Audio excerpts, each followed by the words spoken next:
Sweets ఇచ్చింది మిమ్మల్ని తినమని కాదు, ఒకరికొకరు తినిపించుకోమని.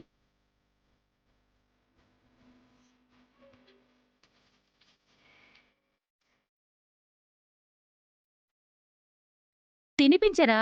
ఆడపిల్లలాగా నువ్వు సిగ్గుపడతావేంటి?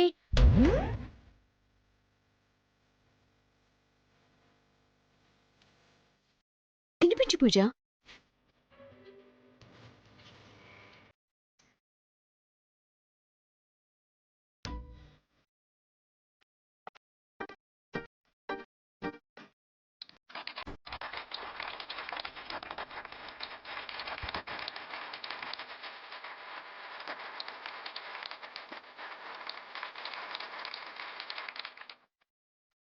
ఇదిగో అమ్మాయి, మా అబ్బాయి దొరకడం నీ అదృష్టం అనుకో.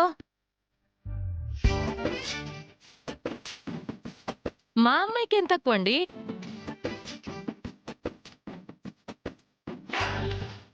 ఆస్తుంది, పైగా అందముంది. ఏం ఆస్తో ఏం అందమో, ఏముంది అంతంత మాత్రమే కదా.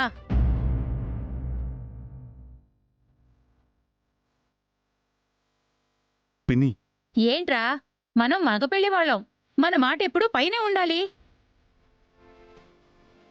మాట వరుసకి అలా మాట్లాడితే పర్వాలేదండి. నిజం చెప్పాల్సి వస్తే మా పూజని భార్యగా పొందటం మీ అబ్బాయి అదృష్టం. 100%.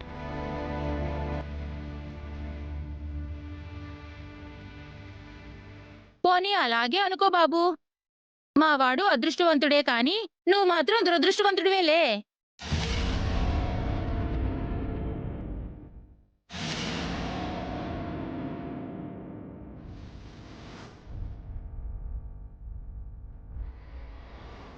అవునక్క, చీర కట్టుకుంది కాబట్టి ఆడదనుకోవాలి కాని, లేదంటే ఆడపిల్లో మగపిల్లాడో కూడా తెలీదు.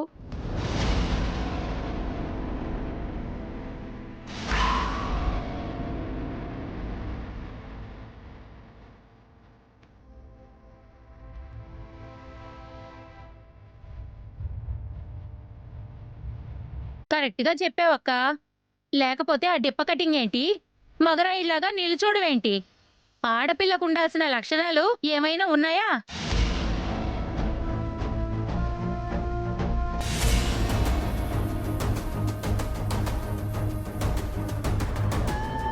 అసలు ఇలాంటి తప్ప నీకు లోకంలో పెళ్ళామే దొరకలేదా అయ్యా?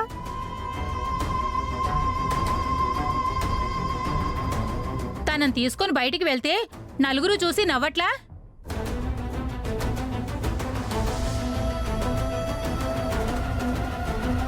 ఎందుకు నవ్వరక్క?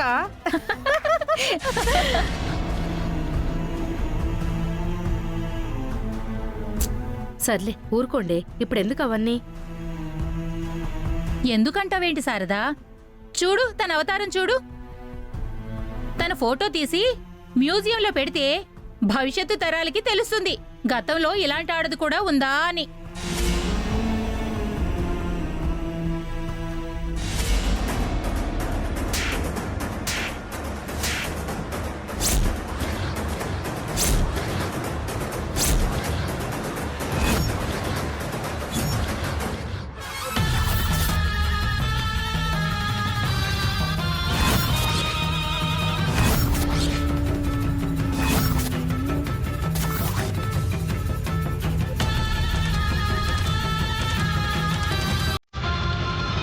పూజ, ఏంటే వాగుతున్నావు? మా క్రాంతి ఎలా ఉంటే నీకెందుకు?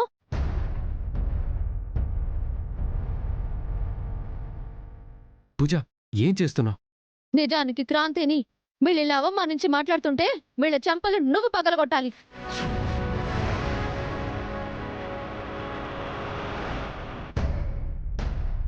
ఏంటమ్మా మగపిల్లి వాళ్ళని పట్టుకొని? మగ పెళ్లి వాళ్ళైతే ఏంటి, ఎలా అయినా మాట్లాడేయచ్చా?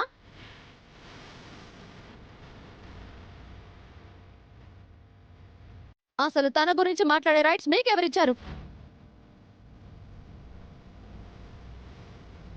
నా చెల్లెలు తనకు నచ్చినట్టే ఉంటుంది. ఫ్యాషన్ పేరు చెప్పి బ్యూటీ పార్లర్కి వెళ్ళి ఇలాంటి డిప్ప కటింగ్లు చేయించుకొని ఎవరు తిరగట్లేదా? వాళ్ళెవరూ మీకు కనిపించట్లేదా?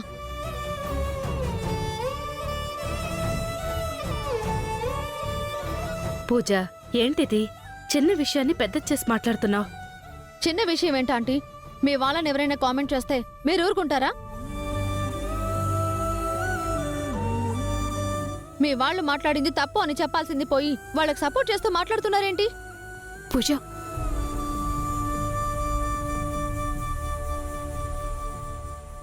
అది కాదు పూజ. చూడు కిరణ్, ఈ ప్రపంచంలో అన్నిటికంటే అందరికంటే ఆ దేవుడి కంటే కూడా నాకు క్రాంతినే ఎక్కువ. తను నాకు దేవుడిచ్చిన చెల్లెలు, తనే ఎక్కువ నాకు.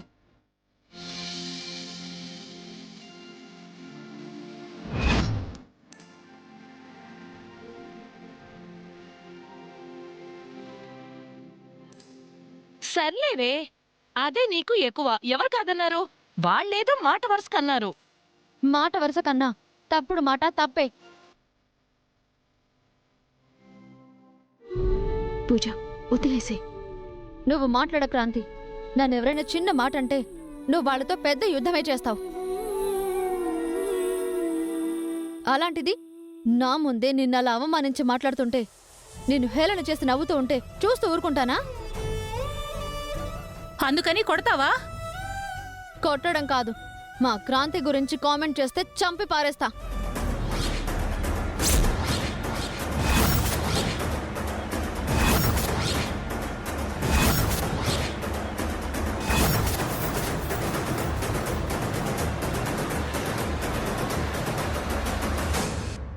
మా క్రాంతి అలా ఎందుకు హెయిర్ కట్ చేయించుకుందో తెలుసా మీకు? అసలు తను ఎలాంటిదో తెలుసా? తన మనసు ఎలాంటిదో తెలుసా? తన మంచితనం ఏంటో తెలుసా? ఏం తెలియకుండా ఎలా పడితే అలా వాగేయడమేనా?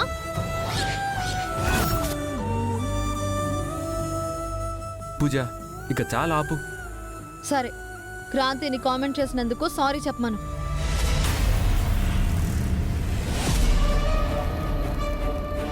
నేనెందుకు చెప్పాలి? చెప్పి తీరాలి, లేదంటే ఈ పెళ్ళుండదు, ఏమీ ఉండదు.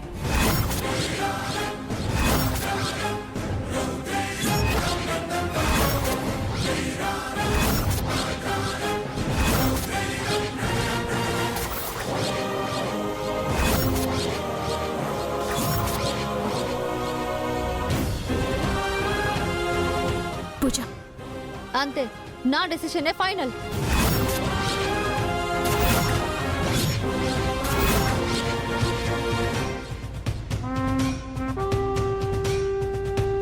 పూజ, దయచేసి పెళ్లి క్యాన్సిల్ అని మాత్రం అనొద్దు. అయితే సారీ చెప్పమను.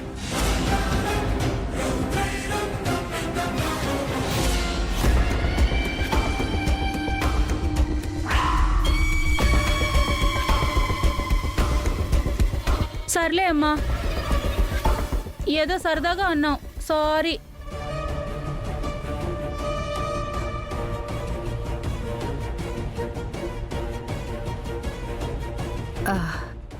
సరే, ఇక మేము బయలుదేరతామండి.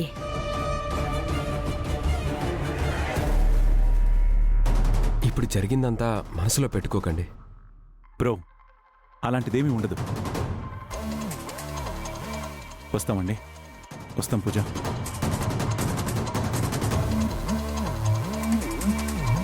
వస్తామండి. పద.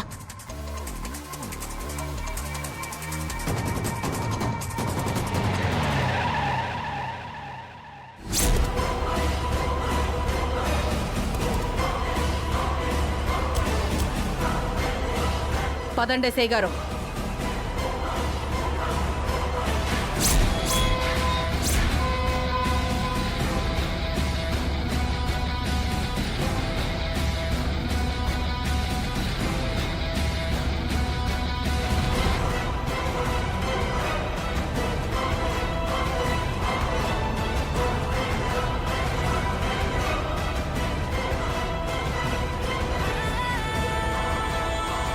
రండి ఎస్ఐ గారు, రండి. ఏంటి అస్సయ్య గారు, ఈవిని తీసుకొని మా ఇంటికి వచ్చారు? వాళ్ళు నన్ను తీసుకొని రాలేదు, నేనే వాళ్ళని పిలుచుకొని వచ్చాను.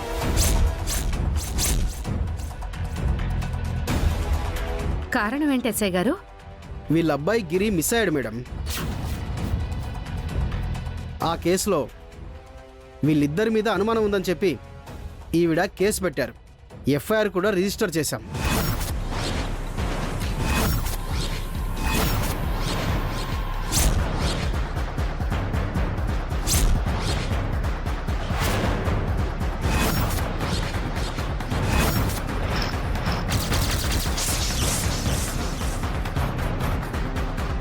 ఆవిడ చెప్పినంత మాత్రాన నిజాలు తెలుసుకోకుండా ఎఫ్ఐఆర్ ఎలా ఫైల్ చేస్తారండి? ఏంటే నిజాలు తెలిసేది?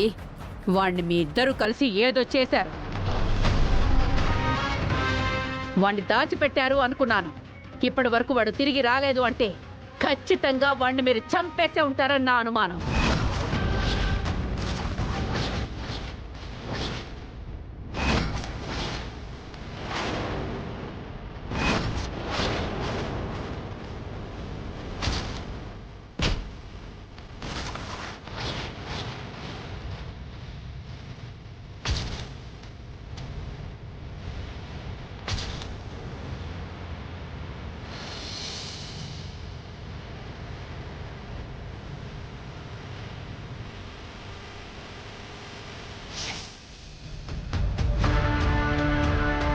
మీ వాడు మిస్ అయ్యాడనే బాధలో ఏం మాట్లాడుతున్నావో తెలియటం లేదు.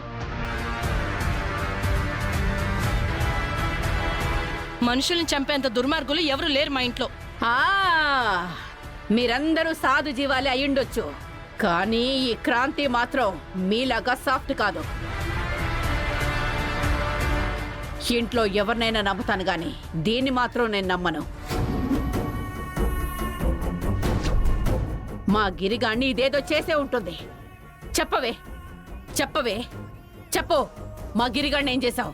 ఏంటి మీదకొస్తున్నావు? మీదకొచ్చి అరిస్తే భయపడిపోతాను అనుకుంటున్నావా? నీ కొడుకు ఏమయ్యాడో నాకు తెలీదు అని ఇప్పటికే చాలాసార్లు చెప్పాను. పూజ పెళ్లి పనులు జరుగుతుంటే ప్రతిసారి వచ్చి ఈ గొడవేంటి? బిడ్డ మిస్ అయిపోతే ఆ బాధ ఎలా ఉంటుందో బిడ్డలున్న వాళ్ళకే తెలుస్తుంది. నీకేం అర్థం అవుతుంది? మేడం మీరుండండి. చూడమ్మా, మిస్ అయిన గిరి ఆఖరిసారిగా మీ ఇద్దరికి ఫోన్ చేశాడు అని ఆవిడే చెప్పింది.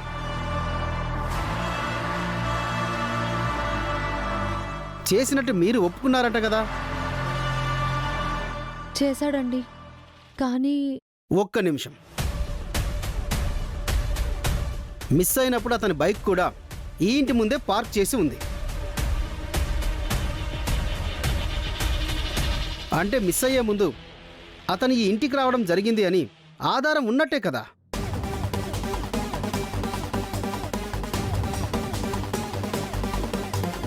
అలా ఎలా కన్ఫర్మ్ చేసేసుకుంటారు?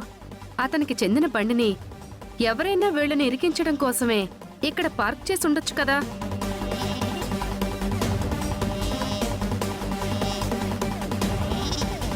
వాళ్ళ మీద కుట్ర జరిగిందా, ఆ గిరి మీద కుట్ర జరిగిందా అని తెలుసుకోవాలంటే ముందు వీళ్ళిద్దరిని ఎంక్వైరీ చేయాలి.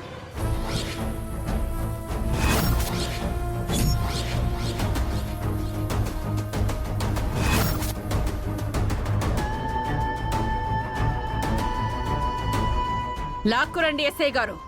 స్టేషన్లో పెట్టి మీ స్టైల్లో విచారణ చేస్తే నిజాలన్నీ వాళ్లే చెప్తారు.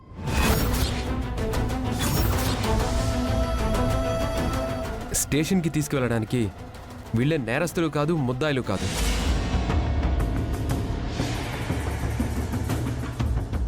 మీకు అనుమానం ఉన్నంత మాత్రాన అవే నిజాలు అయిపోవు కదా. కానీ పోలీసులకి ఎవరైనా కోఆపరేట్ చేయాలి సార్.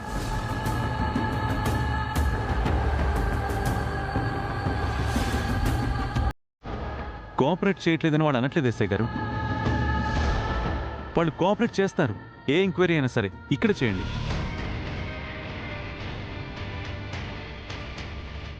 సరే, మీ ఇద్దరు లోపలికి రండమ్మా.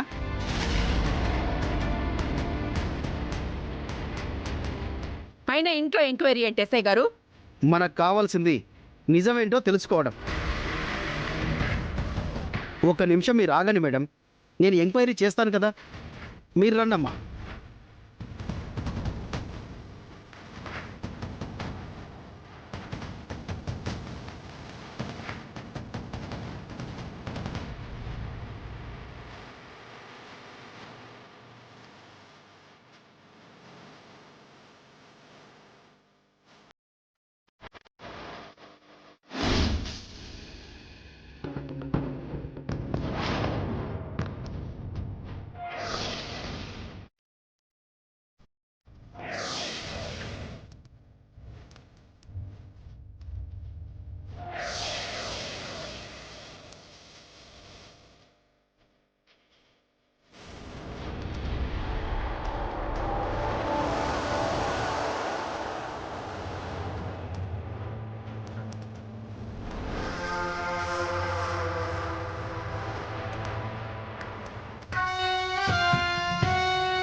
చూడమ్మా, అసలు ఏం జరిగింది?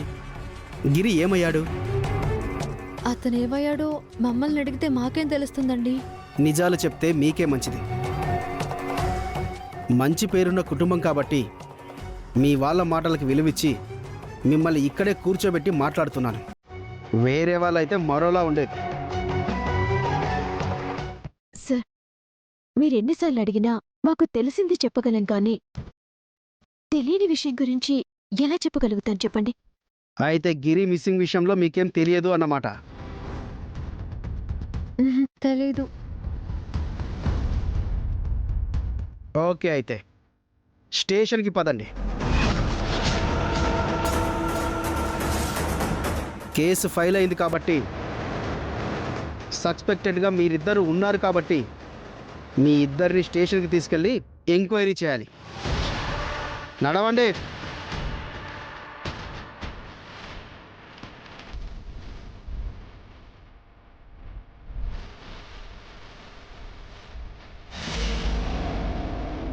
రండి.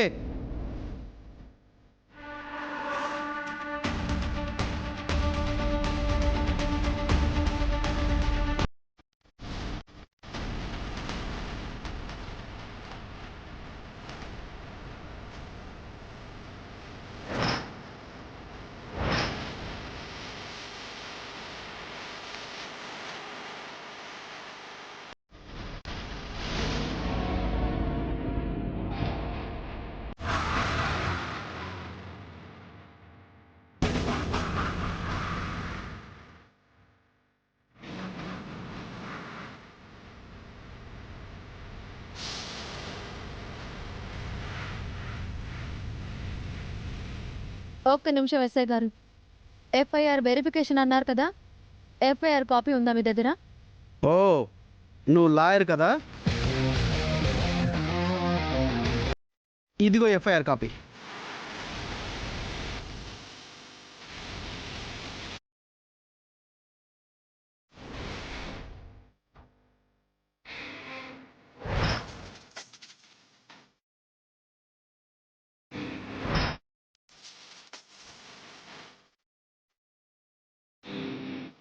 ఇది మీరు రాసిన ఎఫ్ఐఆరే కదా? అవును.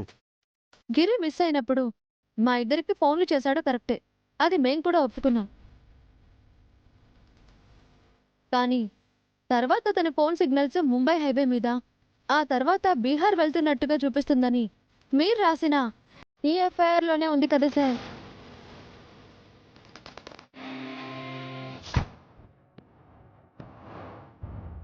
గిరి బైక్ మా ఇంటి దగ్గరే ఉన్నా వాడి ఫోన్ని సంబంధం లేని ఏరియాలో చూపిస్తే మాకు ఏ ప్రాబ్లం ఉండదు.